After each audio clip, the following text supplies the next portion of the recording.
Imaginez la scène où vous êtes l'un des leaders incontestés du FC Barcelone, respecté dans le vestiaire, beau adulé par les supporters, vous portez le brassard de capitaine, symbole ultime de confiance et de leadership.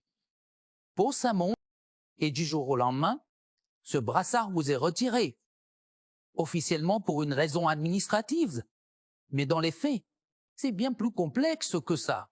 Le gardien allemand, qui défend les cages blaugrana depuis plus d'une décennie. Une affaire qui mêle blessures, tensions administratives, enjeux financiers et fierté personnelle, et qui a tenu en haleine tout un club. Fin juillet 2025, le FC Barcelone reçoit un coup dur. Ter Stegen doit subir une opération au dos. L'annonce tombe alors que la saison approche, et c'est une inquiétude majeure pour le staff. Mais le joueur, conscient, précise qu'il sera de retour dans 3 mois. Pour les supporters, c'est une excellente nouvelle. Le gardien reviendrait donc rapidement avant la fin de l'automne. Pour les supporters, prêts pour les matchs décisifs, mais en coulisses, au sein de la direction, cette durée de 3 mois pose un problème qui n'a rien à voir avec le terrain. En Espagne, une règle de la Liga stipule qu'un club peut libérer jusqu'à 80 du salaire. Un joueur blessé pour une longue durée, mais uniquement si son absence dépasse 4 mois. Ce mécanisme permet de recruter ou d'inscrire d'autres joueurs dans l'effectif. Le Barça, qui doit encore enregistrer ses nouvelles recrues estivales, comme Marcus Rashford ou le gardien Johan Garcia. Mais pour ça, il faudrait que l'indisponibilité de Ter Stegen soit officiellement estimée à plus de 4 mois, et ce n'est pas le cas. Les dirigeants demandent alors à Ter Stegen de signer une autorisation pour que les services médicaux du club transmettent son rapport complet à la Liga.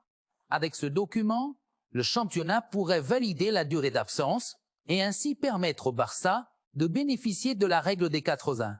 Le Verta donne, mais Ter Stegen refuse.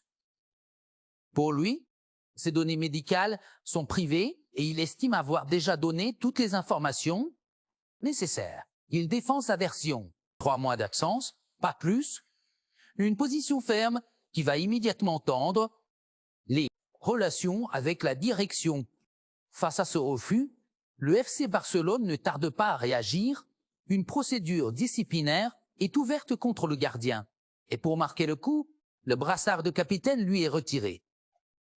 Un geste qui frappe fort, ce n'est pas un joueur anonyme, mais le leader de l'équipe, celui qui incarne l'autorité sur le terrain. Le rôle de capitaine est alors temporairement confié à Ronald Araujo, un autre cadre du vestiaire. Ce changement brutal fait le tour des médias et l'affaire devient publique. Les supporters sont divisés. Certains comprennent la logique financière du club, d'autres défendent leur gardien. Conscient que le silence pourrait lui nuire, Ter Stegen prend la parole publiquement.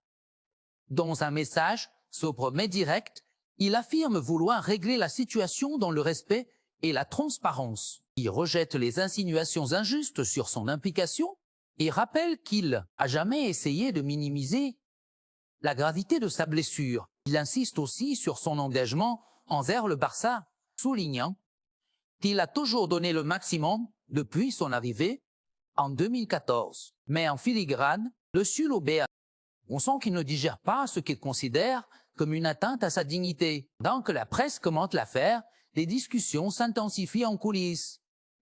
Joan Laporta et les responsables sportifs rencontrent le joueur pour trouver un terrain d'entente. L'enjeu est double, apaiser les tensions internes et permettre au club de finaliser son mercato. Finalement, après plusieurs échanges, un compromis est trouvé. Ter Stegen accepte de signer l'autorisation demandée, permettant au club de transmettre son dossier médical complet à la Liga. Le FC Barcelone publie alors un communiqué officiel. Le dossier disciplinaire est clos et Marc-André Ter Stegen redevient capitaine de l'équipe première avec effet immédiat. En l'espace de 24 heures, la situation a basculé.